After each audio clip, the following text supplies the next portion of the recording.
Welcome back to Fox and Friends First. Did the rush to launch express train service result in this deadly train crash that happened in Washington state? Well, some new questions as we learned that work to install technology that perhaps could have prevented a derailment is still underway on that line where this train went off the tracks and caused that.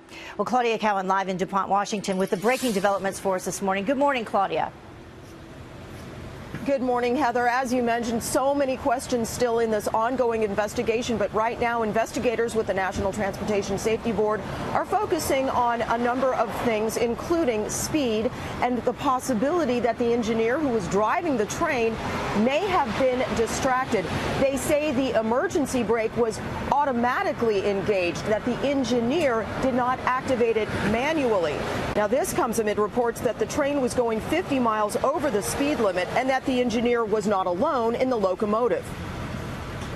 There were two people in the cab, the engineer and a conductor who was getting experience and familiarizing himself with the territory. The actual conductor, as there is one on every train, was in the actual passenger section at the time of the accident. Federal officials say the engineer was qualified and had been running this train in the area in the last couple of weeks. All 5 crew members were hospitalized. The NTSB hopes to speak to all of them in the next few days.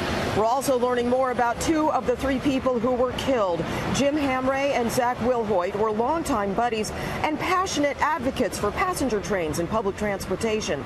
Friends say they were excited to be on the maiden voyage of Amtrak's new high-speed service between Seattle and Portland, and how ironic and sad that these 2 men who devoted so much of their lives to promoting railway service perished in a train accident and just 1 week before Christmas.